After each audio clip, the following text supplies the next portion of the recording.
Just when you thought millionaire social justice warrior grifters warping reality with fiction in order to burn down your neighborhood were a huge drain on Western civilization. Let's just talk about it. Am I a Marxist? I'm a lot of things. I do believe in Marxism. It's a philosophy that I learned really early on in my organizing career.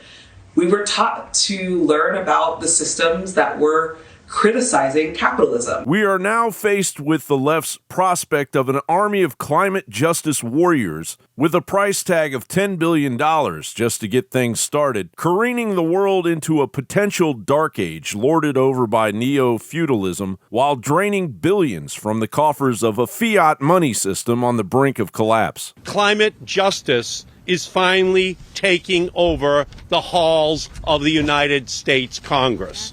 What we're gonna do is gonna make sure that communities like Flint, Baltimore, the South Bronx, St. Louis, rural communities whose infrastructure was never properly built in the first place are first in line to rectify the injustices of the past to make sure that they get everything that they need to thrive in the future. That's what a Green New Deal is all about. The Green New Deal transformed our movement, reframing the climate conversation as an economy-wide effort for climate, racial, economic justice.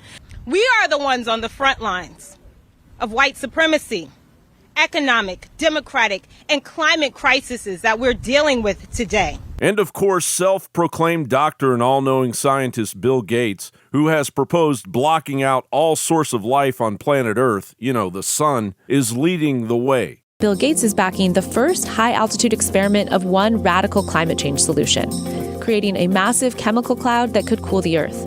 It's called solar geoengineering, and it's highly controversial. It would look something like this. Thousands of planes would fly very high and use nozzles to inject millions of tons of light-reflecting particles into the stratosphere. It would create a thin chemical cloud of those particles around the whole planet, blocking some sunlight from reaching the surface. It would mimic a giant volcanic eruption, which we know cools the Earth. Now, just to restate, Bill Gates is not God. Bill Gates is some kind of weird, socially awkward rich guy who lives in Seattle. He doesn't own the planet. But he's now changing the planet single-handedly. This is not just over his yard in Seattle. This is over your yard and our oceans and the whole planet. Project Veritas recently exposed CNN's complete disclosure of its inner workings as a raw propaganda network. So our next thing is going to be for climate change awareness. Do you think it's going to be just like a lot of fear, climate? Yeah, fear sells. The fleecing by stealth is disguised as infrastructure, a piecemeal battering ram of the democratic dismantling of America's energy grid. I see an opportunity to create millions of good-paying, middle-class union jobs. It's going to cut 90% of red meat out of a diet. That's 4 pounds a year, so that's once every 6 months. Switch to an all-electric car, as well as a house, by the way, approximately $50,000 cost. Install new electric heat pumps to heat your home, and don't expect you to have a gas oven. Hope you aren't too attached to it. That's going to cost you probably $5,700. This never ends. This is the starting point for literally a remaking of American society for absolutely no benefit. And what I mean by that is it's going to be more reliance on Chinese energy, Chinese mining. We're going to offshore our emissions, and all we're going to do is impoverish Americans. And that's really what the climate agenda is about. And even though in a March 2021 Gallup poll asking, what do you think is the most important problem facing the country today, only 2% of Americans responded with environment, pollution, or climate change. Meanwhile, a nationwide rollout of an underhanded network of United Nations climate mayors flush with Biden's transfer of wealth will implement Agenda 2030 on the all-important local level while America sleeps.